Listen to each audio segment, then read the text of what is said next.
Hey guys, Trans here, back with another Transformers video. In today's video, we're going to be taking a look at the new Transformers Studio Series figures. Now looking at the first Studio Series figure on the list, we got Studio Series World War II Bumblebee. Now this Bumblebee figure looks really cool, I gotta say. I like how they did the hammer, and I definitely like how they did that gun. And the gun looks exactly how it was in the film, like it should be because it is a Studio Series figure, but also the whole design of this toy itself. All the aesthetics look pretty good besides that kibble, and I'll get to why there's a lot of kibble in a second. But beside that kibble, I also found something new that they did with the feet. And if you look at the feet, you can see a tire. Now, of all the other Bumblebee figures, the tire is actually not really into center. But now they actually did put it in the center, which looks really movie accurate. It also has that little spur piece over there, which makes the tire look really good. I also do want to point out with the head sculpt, it looks like they took the Last Night Bumblebee head, but they redid it a little bit so it does not have those lines by the top of the head. And also looks like this Bumblebee also has an Autobot logo up there. So that's also really cool. I also do like all this paint apps on here, and I think it's really good for what you're getting. You have this drab green, and then you have all these silver highlights through it, and it looks really cool. Now looking at the vehicle mode for Bumblebee, it looks really cool, but there is one really big inaccuracy with it. And that inaccuracy is, he's the wrong car. Because in the film, he was like a car, kind of like a convertible, but now he's kind of like this armored truck with a gun sticking out, which is actually the hammer, which is pretty cool. But I honestly don't know why they went with this car, because I think if they did the convertible, it would have been more easier to translate that into robot mode, so it would not have that much junk. But it still looks like an awesome car. I also do like how it has all that dust on it. And the only thing I don't really like about this mode is if you look under the grill, it has that big old cluttered piece, which looks like Bumblebee's chest, I think, all folded up under there, or maybe it's like a back piece or something. And here is an in-hand version of Bumblebee. And as you can see, his gun actually makes another gun that's on top of the car. And as you can see in the background, is where Bumblebee was fighting those Nazis, which is pretty cool. And assuming that they're gonna stick with this Last Night toys that did not come out, I'm pretty sure they're gonna make a Hot Rod pretty soon, which would definitely go really good with this Bumblebee figure. In all, I give this a 7 out of 10 in the Studio Series ranks.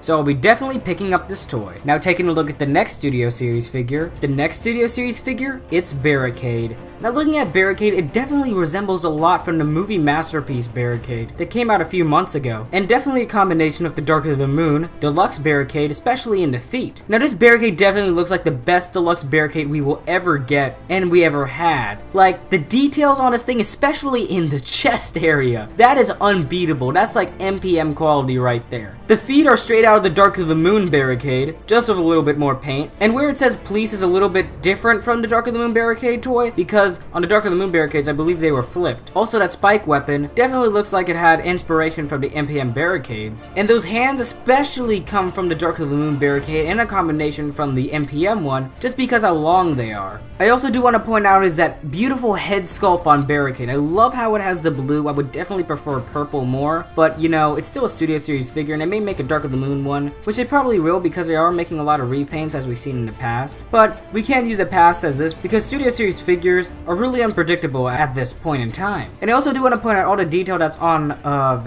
his neck area. As you can see, it has like all those mechanical bits. And also one point I do want to point out is, as in the Dark of the Moon Barricade, he has those windows that go up. Now I think this Barricade also has that too, as we'll see in the vehicle mode in a second. But I think they're angled down. But for me personally, once I do buy this figure, I'll be pointing those up just to give him more of like a spiky silhouette. Now looking at Barricade in this gorgeous vehicle mode, it looks so clean, and this thing man, it's just great.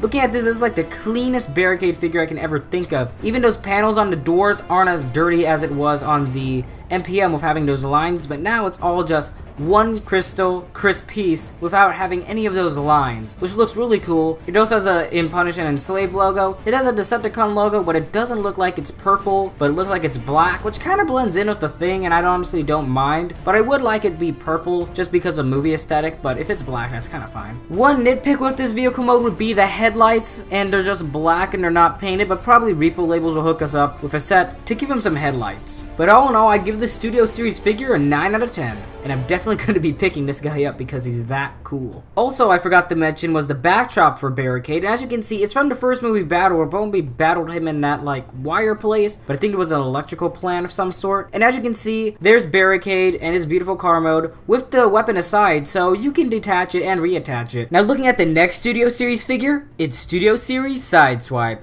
Now looking at the Sideswipe figure, this thing looks gorgeous, especially with all that silver paint. This thing looks freaking amazing. Now I know I may be overstretching this thing and how great it is, but it honestly deserves all this greatness. And in my opinion, once we get into some in-hand photos, this may be the best Studio Series figure to date, and I'll tell you why. First of all, those swords are not part of the car. Those are a separate piece, which actually is now more movie accurate, and now you don't have all those panel lines when he's in a vehicle mode, which is definitely a plus.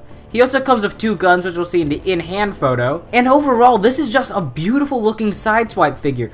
And if you don't know, this is for the Dark of the Moon series, so he actually does have those seats, which we'll be looking at when he's transformed into a car. I do want to point out that this Sideswipe figure, just by looking at it, is definitely going to have a lot of posability. And if you have like any Revenge of the Fallen Sideswipe figure, especially the sidearm Sideswipe, which is a completely different mold from the original Sideswipe figure, I think it was maybe tweaked or something in the arms, but if you have that, you can basically see where this Sideswipe is going to be going, and how it moves and stuff. I also think those top bits up there is different from the sidearm Sideswipe figure, because they look like they're on a ball joint piece, but I could be wrong. Also, the back of Sideswipe's head looks really good because the original sidearm Sideswipe had a lot of junk over there, but here it doesn't even look nearly as what it had in the past. The last thing with this robot mode that I wanted to point out is Sideswipe's face, and if you look at it, it has some gorgeous paint apps. You can see a darker face, a lighter helmet piece, and good old blue eyes for Sideswipe. And I can't wait to see this actually in a video of someone reviewing this, because this figure of Sideswipe by far is the best version of Sideswipe we have ever gotten. This even beats out the Human Alliance Sideswipe for me. Now looking at Sideswipe in his vehicle mode, he even looks better.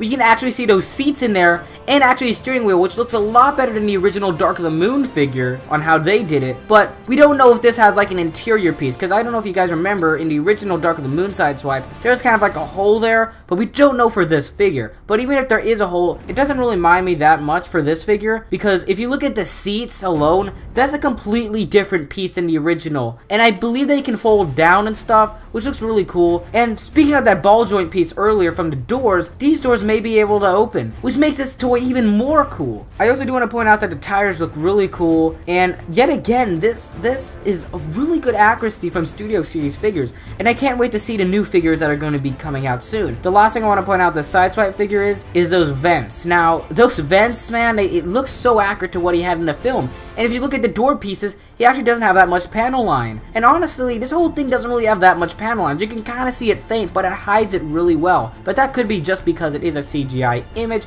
and it may be different once we do get it in box. Now here is an in-hand version of Sideswipe, and we can see that his backdrop is the Mexican standoff scene. And as you can see in the shot, we can see both of those guns that he had from the Mexican standoff scene, along with his vehicle mode again and his robot mode. And another thing I want to point out this robot mode is his pecs pieces, or those his light pieces, or his chest, I believe they can move if you move the arms. Kind of like how we had in the movie. That level of detail is really good to translate into a toy. And for this to be around 30 bucks with all this paint and all that posability, this is definitely a steal. The next Studio Series figure that we're going to be taking a look at is Crankcase. Now, Crankcase here is not really Crankcase. Crankcase is basically a repainted version of Crowbar, which really makes no sense why you would call it Crankcase. Just call it Crowbar and release him as that. You could just release him as the repaint line that was basically Wave 3. There's no need to call him Crankcase in any other way, but this disappoints me, you know? They could have just added a Crankcase head, or basically re-released Berserker, and I would have been fine. Just take the X away from Berserker and slap on the name Crankcase, we would have been good, but come on, Hasbro. Redone version of Crowbar, just with better paint? You didn't even switch the head. Look, I wouldn't even be mad if they kept the dreads and switched the head, but this is just laziness. If you look at the Sideswipe, it's so much disrespect in what Hasbro's doing here. Like, you see such a cool character. Yes, it's from a reused mold, but they did so much new to it that it completely makes it a new figure. But then you look at Crankcase over here, which they just used Crowbar and painted him up a bit, and yeah. Kind of disappointed with that, but let's look at some positives. Like I said earlier, it's a lot better paint than the original Crowbar, so if you ever missed out on the original Crowbar, use this as your Crowbar figure. It looks 10 times better than the original, and that's basically all I can really say about this figure, because we already got this in the past. And here is its vehicle mode. It's the exact same. Nothing has changed because it's just a reused model. Now looking at a prototype version of him, here he is, and this is with him with golden dreads for some reason. I have no clue why. I guess they're trying to do the dread look. But even if they had like the CGI model for Crankcase, why the hell would you use a Crowbar figure? Come on, Hasbro, are they that dumb? But looking at this, the background is exact same as Sideswipes, and it's the Mexican standoff, where it was basically Crankcase's last stand and he died. Now looking at the last Studio Series figure of today, it's Studio Series Beater B. Now you can see the robot mode and it doesn't really show what Beater B actually had, so we're going to be looking at the vehicle mode. Now looking at the vehicle mode, you can already see all of the rust on him, and it kind of looks really accurate to what he had in the film, and I really like this because the original Bumblebee was like a clean version of this, and then you can get like a dirty version from the 2007 movie, which maybe in the Bumblebee movie he'll be the clean version, and when 2007 comes around, he now looks like dirty. I really like all this dirt on him, and I originally thought this was going to be a Japanese exclusive, but I guess not. And I definitely will pick this one up just because how accurate it is. But for the fans that actually did not get the original Bumblebee, definitely pick up this one because it's actually movie accurate. Well, that's all for this episode of Toy Analysis. If you enjoyed, don't forget to leave a like and subscribe if you're new to join the Theorist Nation. Also, comment down below what Studio Series figures do you want and who is your favorite in this video. Well, this has been Trans Series saying, keep on theorizing. When you call within the grill of the evil Megatron Transformers.